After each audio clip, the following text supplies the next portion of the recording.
Bom, é isso. Boa noite. E hoje a gente vai falar um pouquinho da competência 1. Não vamos aprofundar muito, porque a Maristela já deu uma aula só disso. Mas eu vou dar mais umas diquinhas mesmo. Vocês estão me escutando? Tá tudo certinho? Tô deixando aqui aberto para ver quem tá. Tá.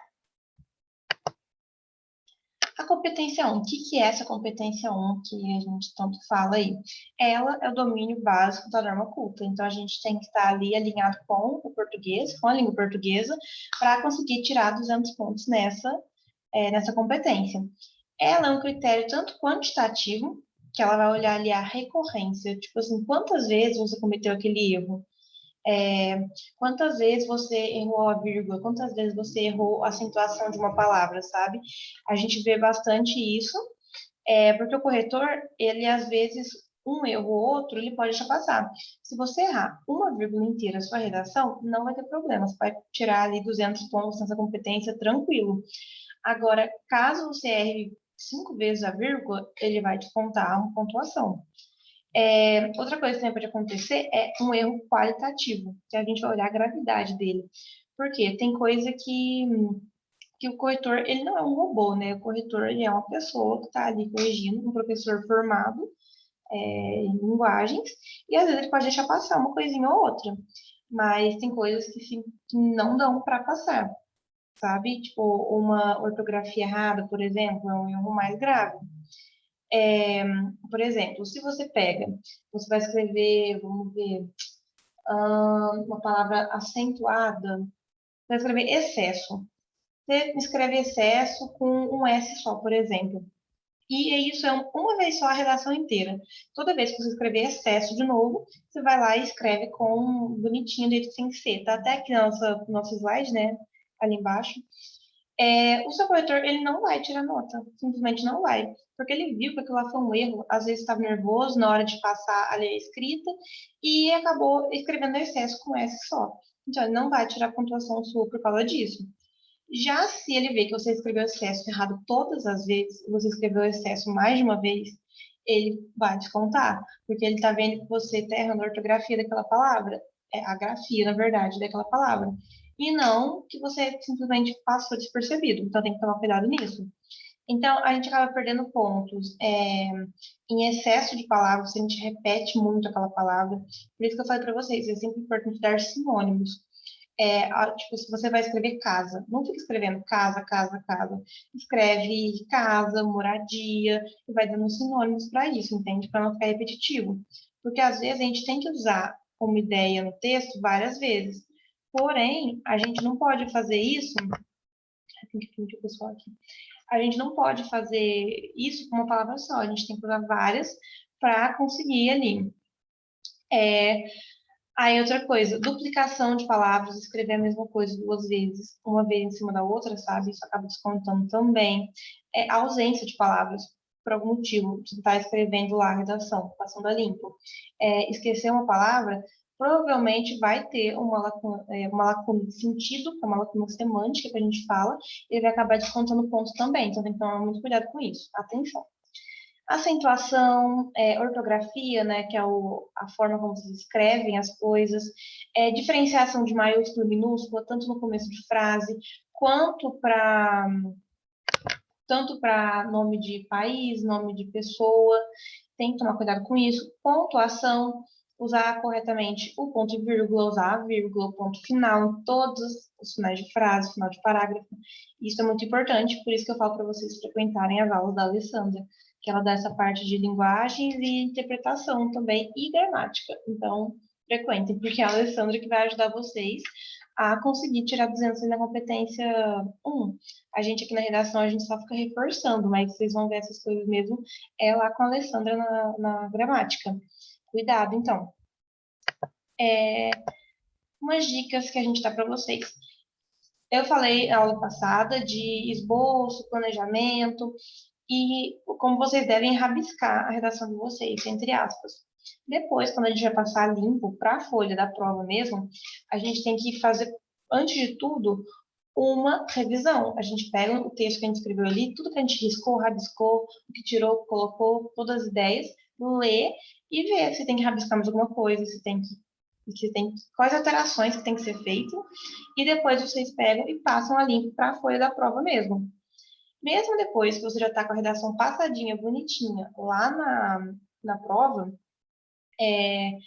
releiam. Porque às vezes você fala, nossa, Jaque, mas agora eu já passei, agora tá as 30 linhas escritas, não tem mais o que riscar, nem pode, tipo, fazer riscos muito grandes. Mas é que tá, às vezes você esqueceu uma vírgula, você esqueceu um ponto, você esqueceu um acento, e isso vai te tirar 200 pontos na competência 1. Você vai perder 40 pontos, tipo, de graça, assim, digamos. Então, sempre releiam a redação de vocês, porque erro de desatenção é o que mais dói na gente, né? Porque a gente tá lá, a gente sabe, você sabe, por exemplo, que, não sei uma palavra aí, a gente sabe que excesso é com 2 S, mas aí ela na hora escreveu com esse só e ia perder ponto por isso. Então, cuidado. Cuidado com a separação silábica também. Isso é uma coisa que eu, particularmente, às vezes tinha dúvida. Eu sei que parece um erro bobo, mas eu tinha. Então, a gente tem que tomar cuidado com isso. Sempre que você tiver dúvida... Professora, Oi, pode dizer. estão pedindo para você aceitar. Ai, meu Deus, peraí. Aqui. Eu não sei por que que hoje a reunião acabou assim. Só tem uma pessoa e está entrando já. Tá. Se tiver mais alguém, vocês podem me avisar, tá? É que eu não tô conseguindo ver, eu tenho que ficar entrando lá para aceitar a galera. Tenham cuidado com separação silábica. Parece bobo, mas tira ponto também. Então, vamos ver um pouquinho de ato, de tongo e tritongo. O que é isso? O hiato é quando a sílaba forte é a segunda, mesmo quando são vogais que estão juntas. Por exemplo, saúde. Saúde tem um acento. Então, o U, ele é a sílaba tônica, é a mais forte daquela palavra que tem que ficar sozinho. Você pode, então, escrever, tá na ladainha, você pode escrever sa, pôr o hífen, escrever ud embaixo. Isso está correto. Assim como você pode escrever Saul, pôr o hífen e o D embaixo, na linha abaixo, que está tudo certo. Fiel, isso também acontece. Piano, vocês podem fazer essa separação, dá tudo certo. Como é que você vai saber isso? É um jeito bobo de saber, mas é o jeito que funciona. Tem tudo a ver com fonética ali, que é você meio que tá chamando no portão. Você chama a palavra na sua cabeça para você entender. Assim, não, na prova vocês não saem gritando pra gente na cabeça. Por exemplo, fiel. Você vai gritar como se fosse o nome de uma pessoa. Você fala fiel. Você tá vendo que o que fica mais longo é o el? Isso quer dizer que é a sílaba mais forte. Então, pode separar. Você pode separar o i e o e. Isso já não acontece no ditongo. Por exemplo, caixa. Caixa. O mais longo é o A, é o K, na verdade. Então, isso significa que o I é fraco. Então, ele não pode se manter sozinho. Não é igual o U de saúde, que ele consegue ficar sozinho, entende? Ele tem que ficar juntinho ali com o K. Então, se você pega lá no dia e coloca assim, K, hífen, e escreve Isha embaixo. Seu corretor vai tirar a condição da competência 1, porque isso é incorreto, você está errando a fonética das palavras. Entende? Então, na dúvida, escreve junto. Tipo assim, você tem dúvida se piano pode separar ou não pode separar. Na dúvida, escreve junto. Escreve pia em cima e no embaixo. Entende? Na dúvida, façam isso, porque é um erro muito bobo, mas acontece muito e a gente perde 40 pontos nisso à toa, sabe? Continuando ali no ditongo. Glória tem. A gente, como tem acento, o acento ele indica pra gente onde que tá a sílaba mais forte. É obrigatório isso. Onde tem acento é a sílaba tônica. Então, no caso aqui do Glória, é óbvio que Uria vai ser junto, porque nenhum dos dois, nem o Uri, nem o A pode ser tônico, entende? Tritongo. Os tritongos, eles ficam juntos, eles não separam. Por exemplo, averiguei. Tem que ficar junto o guei. Ele não vai separar. Mesmo que, por exemplo, no caso, Paraguai. Vai ser Paraguai. Isso quer dizer que o A, o Guá, é o mais forte. Então, o I tem que ficar junto. Por que eu estou falando isso? Estou dizendo o quê? Às vezes vocês vão estar lá escrevendo. E aí, a palavra é piano. Você está na dúvida, você pode escrever pi e ano embaixo, ou sem ser pia e um no embaixo.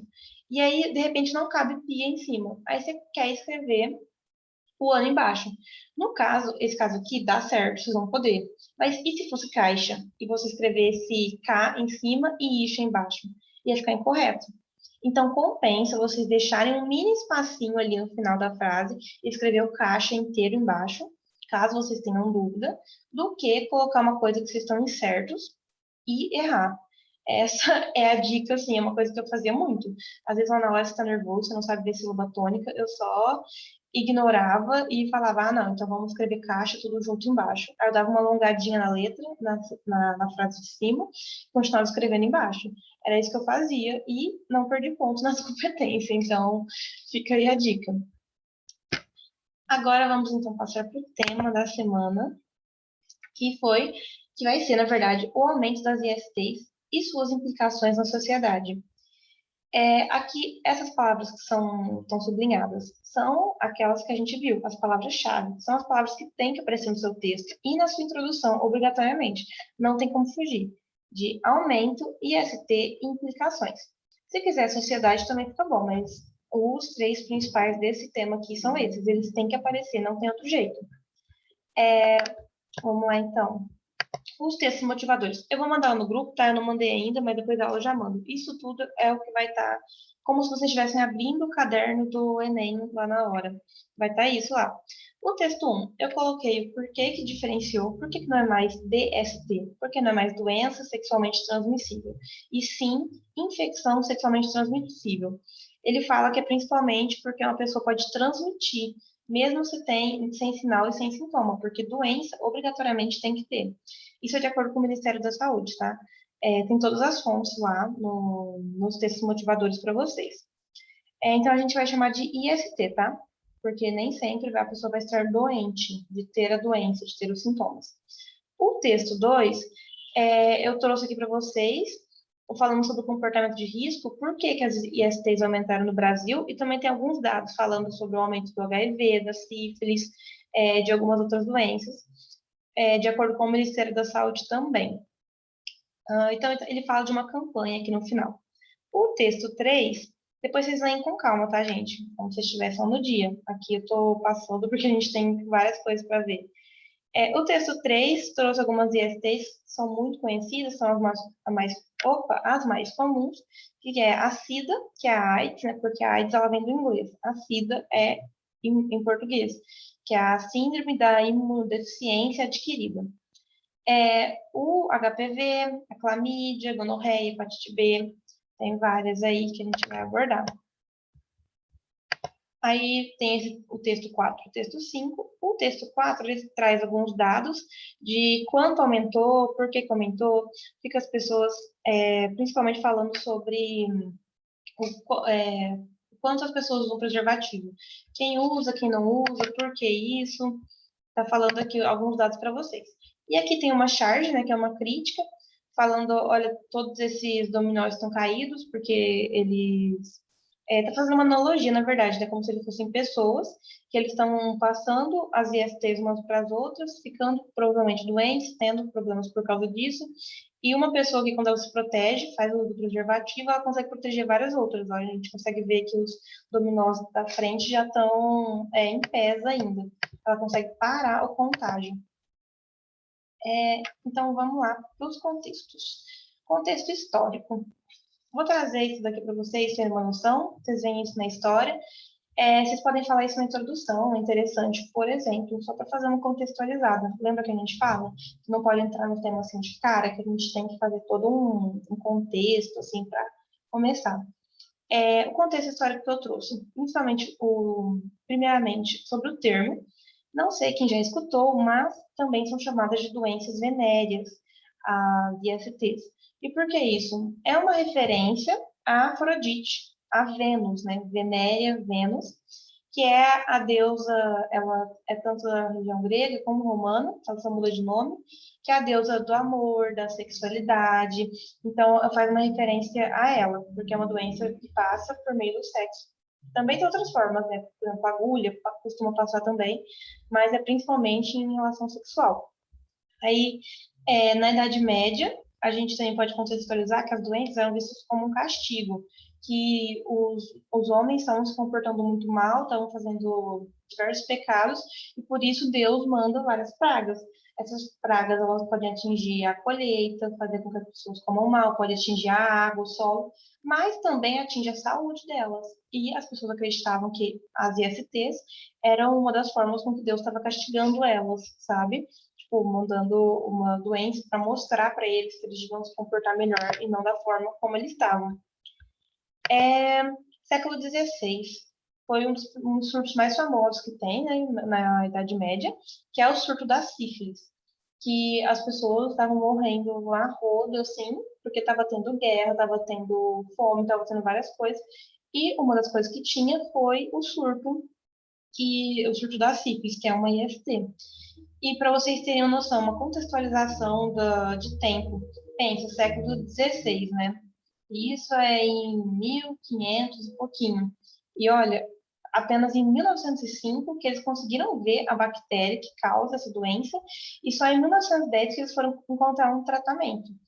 Por que isso? Principalmente o fato de que naquela época não existia microscópio, a ciência não era avançada, a igreja reprimia muito a ciência, tanto é que quando uma pessoa investia mais, fosse algum cientista, algum médico, uma pessoa tentava descobrir alguma coisa a mais, a igreja logo calava, né? Tanto é que a gente sabe, queimavam livros, tinha tudo isso aí. Abre o chat aqui só para... Meu Deus.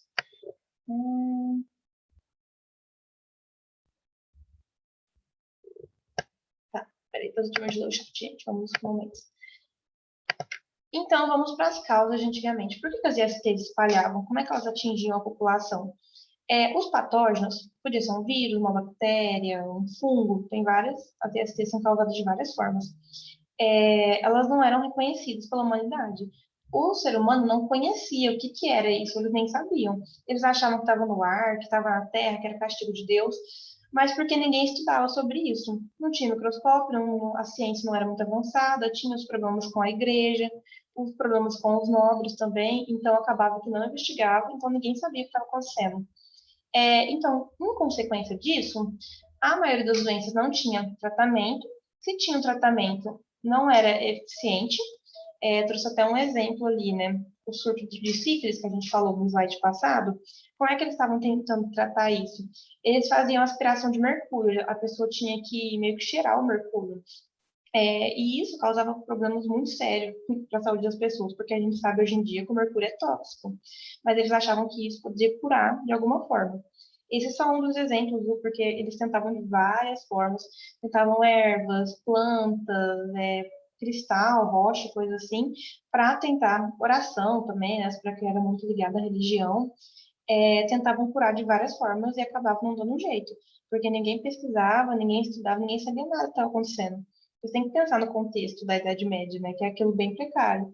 E tinha os nobres, mas até os nobres tinham hábitos de higiene muito precários, não tinham uma qualidade de vida boa. As pessoas trabalhavam nas fazendas, né, nos feudos, e era isso. Então, tem que pensar que não tinha todo o contexto que a gente tem hoje. Porque, fazendo uma analogia, hoje em dia o Covid, logo quando surgiu, todo o mundo inteiro já ficou sabendo em qual país estava chegando, aí logo mais já começaram a pesquisar e foram, nossa, como é que funciona esse vírus? Já buscaram tratamento para quem ficar doente, buscaram vacina, o povo que não está doente não ficar doente, e várias coisas aí. Então tem que pensar nesse contexto aí. Tá, e aqui. E por também não conhecerem como é que era o histórico natural da doença, a história da doença, eles também não tinham métodos preventivos que fossem eficazes. Eles não conheciam o preservativo, que é o principal meio, né? Até tinha algumas formas, né? A gente consegue ver aí na história que eles já usavam ventre de cabra, essas coisas. Tem todo um histórico de camisinhas aí, mas não era eficaz, não era como a gente conhece hoje. Então, as pessoas estavam muito desprotegidas.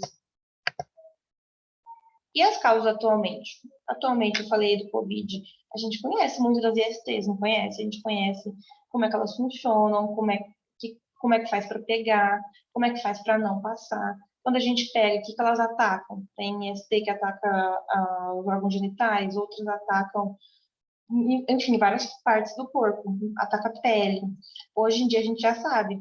E a gente sabe como que previne isso. A gente conhece os métodos preventivos, né? Eu coloquei até aqui a foto dos exemplos, ó, um preservativo masculino e um preservativo feminino. Eles são conhecidos hoje em dia. Só que, muitas vezes, eles são negligenciados. As pessoas deixam isso de lado por motivos que a gente vai falar agora. E elas acabam tendo, então, um comportamento de risco por ter relações sexuais desprotegidas. Esse comportamento de risco que a gente fala é as pessoas terem as relações e não pensarem nos problemas que isso pode ter se esse sexo não for protegido. Então, também tem uma banalização pela mídia, que a gente sempre vai assistir série, filme, e sempre passa as pessoas em festas ou conhecendo outras pessoas, em encontros e coisas assim. E isso às vezes acaba em relações sexuais e não nem sempre essas relações são protegidas. E isso é muito perigoso no sentido de banalização, que é simplesmente negligenciado e, enfim, isso acaba afetando as pessoas, né?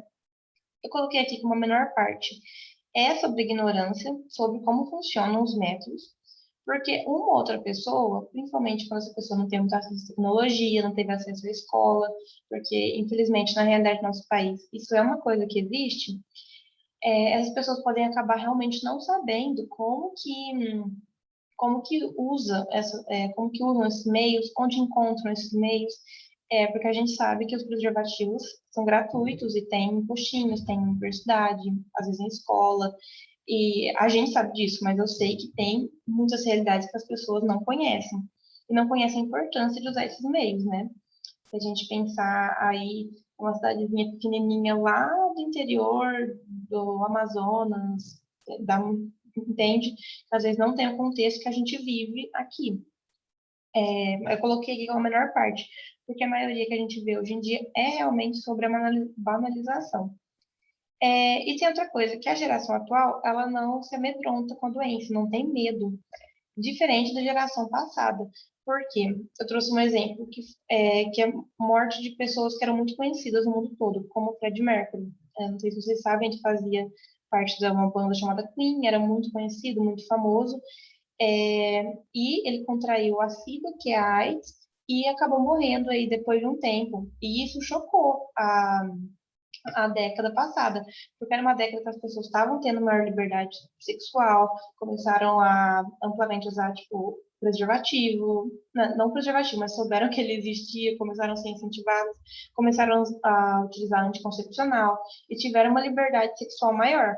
Mas aí, logo veio surtos de ESTs e aí as pessoas viram a gravidade daquilo quando grandes ídolos, quando pessoas que todo mundo conhecia, começaram a falecer em decorrente daquilo. Tipo, a morte do Freddie Mercury, eu acho que o Cazuza também foi muito chocante. E isso meio que chocou a geração dos nossos pais, né? Que eu acho que é mais ou menos naquele tempo.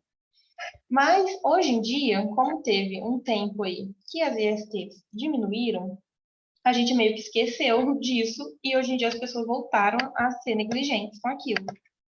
Então, quais são as consequências disso? O boom, né, que é o aumento muito grande das ISTs entre os jovens de 15 a 24 anos, que hoje em dia a gente pode ver que sim, tem entre idoso, entre adulto, mas está tendo um crescimento muito elevado dos jovens, principalmente por essa negligência que a gente está falando, as pessoas não pensarem tanto, já não terem mais medo de contrair aquela doença. Então, as consequências para o Estado, para o governo, seriam principalmente maiores gastos. Por quê? No Brasil, a gente tem um sistema único de saúde, que é o SUS, e ele acaba tratando da maior parte das pessoas. Tanto é que, por exemplo, a gente sabe que aqui no Brasil a gente tem um controle muito bom da AIDS, tipo, de número, de saber quantas pessoas tem, porque quem cuida dessa parte é o SUS. O SUS dá o medicamento, dá os tratamentos, faz os testes, os exames, então a gente sabe quantas pessoas são infectadas pela AIDS. Diferente de outros países, que às vezes tem países por aí que tem muito mais AIDS que no Brasil, mas não consegue controlar. Não tem noção de quantas pessoas têm aquela doença, principalmente porque não tem um sistema público de saúde. Enfim, que o Estado acaba gastando mais. Cuidado com gestantes também, porque muitas vezes essas pessoas que contraem essas ISTs são grávidas, exigem um cuidado maior. Com o plano trabalhista também, que às vezes essas pessoas ficam tão doentes com a IST que elas têm que se afastar do trabalho e acabam precisando ali de um resguardo financeiro, né, para poder se manter. Para o indivíduo em si, para a pessoa que contrai aquela IST, tem uma perda de qualidade de vida. Tanto em saúde, muitas vezes a pessoa pode ficar doente, ter sintomas e acabar afetando a saúde dela mesma, tomar medicamento, fazer alguma cirurgia, dependendo do que for, alguma coisa assim, tanto quanto a vida sexual dela, porque aí ela tem que tomar cuidado para não passar aquilo para outras pessoas. E ela tem que ter todo um outro cuidado ali. Repertório que eu trouxe aqui. Hoje o repertório tá curtinho, porque essa aula tá. Nossa, eu sempre tenho que falar tanta coisa, gente, eu fico perdida. Repertório sociocultural. O repertório é aquilo lá que vocês têm que trazer na redação para conseguir tirar a nota máxima na competência 3, né? Vocês têm que trazer um conhecimento de mundo. Não precisa ser esse que eu estou colocando aqui, são só sugestões, para vocês terem uma ideia. Que às vezes eu falei aqui da morte do Fred Mercury, aqui nesse tema de ST. Mas lá no dia do Enem, o tema vai ser completamente outro, não tem nada a ver com saúde, e vocês vão conseguir usar. Essa é a minha meta aqui, é ficar na memória de vocês. Então, a morte do Fred Mercury, que a gente falou, que ele era integrante daquela banda Queen, inclusive escutem, é muito bom. Ele marcou a geração passada, né? As pessoas sempre conheciam muito. E ele faleceu em decorrência da AIDS na década de 90. Ele teve, se não me engano, alguma coisa relacionada ao pulmão e acabou falecendo. Porque, não sei se vocês sabem, a AIDS em si, ela não mata o indivíduo. As pessoas não costumam morrer de AIDS. Ela ataca o sistema imunológico, que são os anticorpos, né, do nosso corpo aí que a gente tem, e o nosso corpo não consegue proteger a gente de outras doenças. Então, por exemplo, eu acho que, se não me engano, ele pegou uma pneumonia e uma pessoa saudável. Oi? Alguém quer falar? Ah, tá. Uma pessoa saudável contra. Se alguém quiser falar, pode falar, tá? Tipo, à vontade. Não pega. Ai, meu Deus, perdi o que eu tava falando. Ah, tá. A pessoa não vai morrer de AIDS, ela vai morrer de que o corpo dela não consegue se defender de outras doenças. Pega uma pneumonia. Uma pessoa saudável conseguiria tomar um antibiótico, alguma coisa, e ficar ok. Já a pessoa com AIDS está muito debilitada e acaba falecendo em decorrência disso. As vacinas. Eu trouxe aqui para vocês saberem que o SUS ele disponibiliza vacina para hepatite B, que ela passa por meio do sangue. Então, ela pode passar sexualmente, ela pode passar por troca de agulha, seringa, corte, esse tipo de coisa. Mas, atualmente, o SUS cobre. É uma vacina gratuita, é só chegar lá e tomar. Todos vocês devem ter tomado. Isso, às vezes, vocês querem trazer na redação, né, para mostrar um pouco da democratização.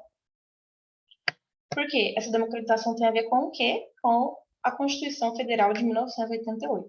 Esse repertório também, gente, é muito bom pra vocês saberem. Algum dia vocês pegarem e ler, porque dá para usar em tanta coisa. Tudo que fala de cidadania, de direito, de humanidade, dá para usar isso. Principalmente em questão de Brasil, né? Porque é Constituição Federal. E o artigo 196, o que ele fala? Ele fala que a saúde é um direito de todos e é um dever do Estado. Ou seja, o Estado ele tem que criar meios ali de promoção, de prevenção, para que as pessoas consigam viver bem, ter uma qualidade de vida boa. Em relação a isso, o que a gente tinha falado da vacinação no SUS, uma das formas que o Estado tenta, ele criou o SUS e por meio do SUS ele tenta vacinar as pessoas. Porque quando a gente vacina, a gente acaba adquirindo anticorpos e não contraindo aquela doença. Se a gente não contrai a doença, a gente não vai precisar de exame, não vai precisar de medicamento, não vai precisar de cirurgia, a pessoa vai conseguir viver bem. Então, é uma das formas. Mas também tem várias coisas que o Estado faz para garantir a nossa saúde. Então, vocês podem trazer isso, a Constituição, que falando, né, como o Estado tem um papel fundamental na prevenção das ISTs. Eu trouxe aí também uma coisa mais relaxada, que é a série da Netflix, que chama Sex Education. Essa série, inclusive, é muito boa. No final de semana que vocês estiverem mais à toa, alguma coisa assim, assistam. Ela é muito engraçada. E ela fala muito de sexualidade, de jovem, e ela traz vários aspectos relacionados a isso, mas de uma forma mais descontraída, sabe? Os personagens têm uns romancezinhos com os outros. Conta deles que eles estão na escola, na Inglaterra, se eu não me engano. E um dos episódios fala sobre um surto de clamídia que teve. A clamídia é uma IST também. E aí o diretor tem que chamar eles para conversar sobre isso, falar a importância do preservativo, e tem toda essa conversa na série. Aí vocês podem trazer, contextualizando em como a mídia pode afetar, porque séries são uma forma midiática, né? Muitas pessoas, principalmente jovens, costumam assistir série, principalmente essas mais famosinhas, assim, de Netflix, e aí você acaba se internalizando aquela ideia, né? Que no caso aqui é a ideia de proteção durante as relações sexuais. A proposta de intervenção, o que vocês podem abordar? Infelizmente, muitas das coisas caem sobre o governo. É o governo que tem que fazer. Que nem a gente viu na Constituição de 88. É um dever do Estado assegurar essa saúde para as pessoas. Então, as propostas de intervenção acabam tendo muito a ver com o governo em si. O que o governo pode fazer? Ele pode fazer campanhas de conscientização, aqueles recados que passam na TV, tipo na Globo e no SBT. Pode também por meio da internet, por algum site, alguma coisa. Ele pode organizar palestras na cidade, divulgar para as pessoas irem. Pode dar curso, pode fazer várias coisas para mostrar para as pessoas a importância daquilo. E às vezes uma pessoa vai e faz o curso. Aí vai, conta para o vizinho, conta para o amigo, e vai passando essa informação. E aí vira um meio, né? Que nem a gente estava falando do Durkheim, do filósofo, do fato social. Quando uma pessoa faz uma coisa, as outras tendem a fazer igual, né? Então, se está todo mundo banalizando o uso do preservativo, vai todo mundo provavelmente banalizar também. Mas, se eles estão tendo relações protegidas, é muito provável que isso vai afetar outras pessoas. Campanha de ação nas escolas, principalmente nas escolas, porque é uma época de desenvolvimento que os jovens estão aprendendo sobre as relações sexuais, sobre as coisas, começam a ter relações sexuais também. Então, é o momento de conscientizar, de incentivar a fazer o uso dos preservativos. E aí vocês podem até citar, né, que eu falo que tem que especificar qual órgão do governo, vocês podem citar o Ministério da Educação. É o principal agente aqui que a gente pode falar, porque é o Ministério da Educação que cuida das escolas do país, né, como elas devem acontecer. E continuar distribuindo preservativos de forma gratuita, isso já acontece, como eu falei para vocês. Se você chega no postinho, você chega no postinho de saúde, numa faculdade, até em escola, acho que biblioteca, qualquer órgão público, sabe, costuma ter lá os preservativos. É só chegar e pegar, não tem que falar nada para ninguém, isso fica numa mesa, tem tudo isso. E isso ajuda bastante, porque muitas vezes as pessoas podem ter vergonha, alguma coisa assim. Porque muita gente tem tabu, principalmente em relação a sexo, né? Então, é uma das formas de incentivar o uso disso.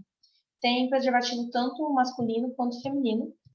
E o SUS ele também disponibiliza várias formas de anticoncepção, né? Disponibiliza DIU, disponibiliza anticoncepcional, várias coisas. Só que a gente tem que focar que isso é para prevenir que uma gravidez não ocorra, e não as ISTs em si. As ISTs, o uso mais comum mesmo são os preservativos. E a gente também pode falar um pouquinho da mídia, que eu falei, né, que ela pode acabar banalizando o sexo protegido às vezes, deixando meio para lá, não dando muita importância e, querendo ou não, isso acaba afetando a sociedade. Então, ela deveria incentivar mais o uso desse preservativo. E principalmente porque, às vezes, uma campanha do governo vai ser uma coisa mais séria, uma coisa que fala mais diretamente. Já na mídia, que é uma série, um programa de TV, um rádio, na internet, alguma coisa, acaba sendo de uma forma mais descontraída. E essa forma descontraída, às vezes, acaba incentivando as pessoas a fazer o uso daquilo, o que é excelente no caso. No caso, acabamos o tema de hoje. Espero que vocês escrevam. Vou ler o chat agora, tá? Porque se vai que vocês têm alguma dúvida, alguma coisa. Peraí, eu sair de casa. Muito difícil. Agora perde a vontade de tudo.